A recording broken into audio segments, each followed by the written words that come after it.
It began with a scream, a piercing sound that shattered the peaceful dawn in Decatur County, Tennessee, on April 13, 2011. The tranquility of the countryside was broken in an instant, and the lives of everyone in the small town would never be the same.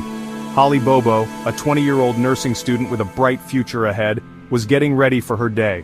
She moved through her morning routine, completely unaware that she was about to become the center of a tragedy that would grip the nation. Her dreams, her plans, and her family's sense of security were about to be shattered.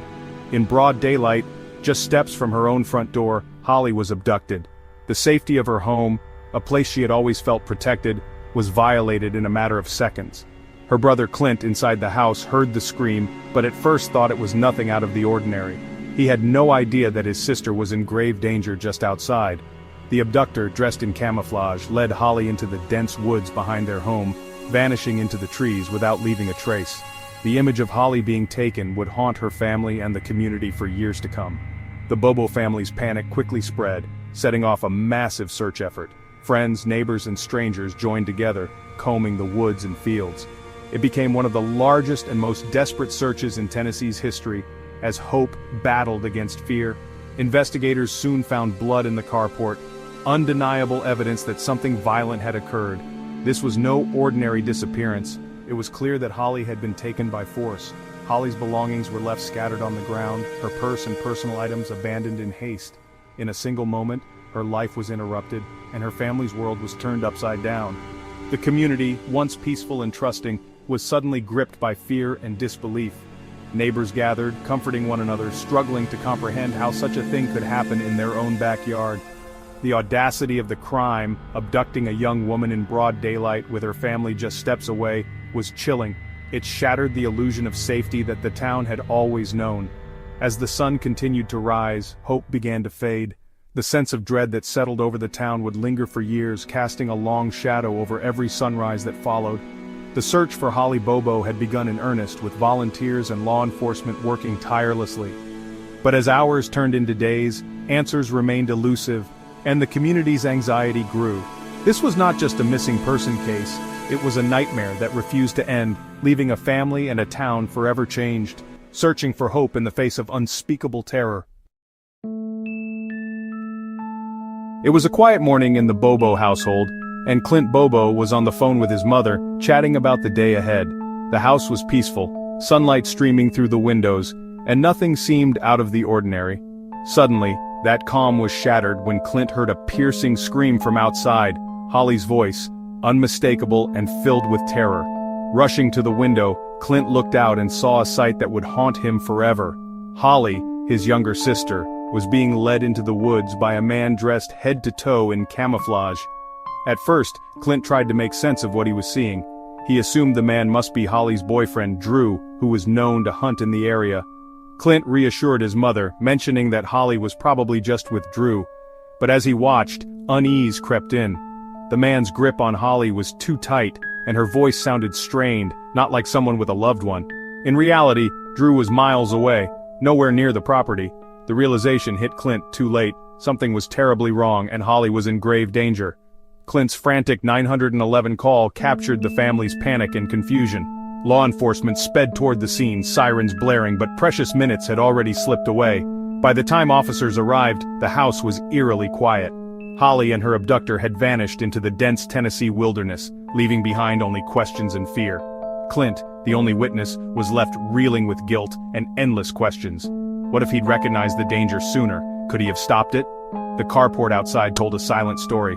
Bloodstains, Holly's scattered belongings, and the echo of a scream that was misunderstood in a moment of confusion. Clint's detailed account became the foundation of the investigation. He described every detail to police, but the burden of being the last to see Holly weighed heavily on him. He had watched his sister being led away, powerless to intervene, and that helplessness would haunt him for years to come. Though the blame was not his, the weight of that moment, the split second when everything changed, would never leave him. For the Bobo family, the nightmare was only beginning. Their world had been turned upside down in an instant. Now the search for Holly became a desperate race against time, as hope and fear battled in the hearts of everyone who loved her. News of Holly's abduction sent shockwaves through West Tennessee. Hundreds of volunteers, neighbors, friends, strangers joined the search, combing woods and fields. Pink ribbons, Holly's favorite color, appeared everywhere as symbols of hope. Law enforcement, the TBI, and the FBI coordinated a massive operation, using helicopters and search dogs. The terrain was unforgiving, the woods dense and full of secrets. Days turned into weeks, hope flickered, but the community refused to give up. The media spotlighted the case, making Holly's face known nationwide. For locals, this was personal, a fight for one of their own. Exhaustion and fear set in, but the search pressed on. The case became a national obsession, but for Decatur County it was heartbreak. The community's unity was unwavering, their hope stubborn. The search for Holly Bobo was more than a mission, it was a promise. As searchers scoured the land, investigators turned to technology. Security footage from local businesses was reviewed, hoping for a clue. The rural setting meant few cameras, but detectives persisted. Eventually, footage surfaced of a man buying suspicious items before the abduction, suggesting premeditation. This lead, while not definitive, gave investigators a new direction. Cell phone data was analyzed, mapping movements near the Bobo home. The digital trail was painstaking to piece together, but it slowly narrowed the list of suspects. The perpetrator had moved among the community, hiding in plain sight. Every scrap of evidence was vital in the hunt for Holly's captor. The investigation was relentless, technology and determination working hand in hand. The net was tightening, but the truth remained elusive. 2 days after Holly vanished, a searcher found her lunchbox discarded by a rural road. It was a bittersweet discovery, proof they were searching in the right area, but a chilling sign of her fate. The lunchbox contained her uneaten lunch, a haunting reminder of her interrupted day. Investigators hoped for forensic clues, but the trail went cold. The community's hope shifted to grim determination as weeks turned to months. The Bobo family pleaded for answers, their pain fueling the search. Thousands of tips poured in, each one investigated, most leading nowhere. The case grew cold, but never forgotten. The lunchbox became a symbol, a small beacon in the darkness. For the family, every day was agony, every clue a double-edged sword. Holly's fate remained a mystery, but the search for truth continued. 3 years later, the search ended in heartbreak. Ginseng hunters found human remains in a remote patch of woods near property owned by Zachary Adams, a prime suspect. Dental records confirmed the worst. It was Holly Bobo. The community's hope was extinguished, replaced by collective grief. The site became a crime scene, yielding bone fragments and Holly's belongings. The proximity to Adams' property was damning. Investigators now focused on a small group of local men. For the Bobo family, the agony of not knowing was over, but a new chapter of grief began. Holly was finally laid to rest, the community mourning together. Pink ribbons became symbols of remembrance, not hope. The discovery answered where, but not who or why. The stage was set for a trial that would seek justice. With Holly's remains found, suspicion centered on Zach Adams and his circle. Adams, known for violence and drugs, was arrested for Holly's kidnapping and murder. His brother Dylan, friend Jason Autry, and Shane Austin were also implicated. Dylan's shifting confessions and Autry's inside knowledge complicated the case. Austin, believed to be the man in camouflage, died by suicide before trial.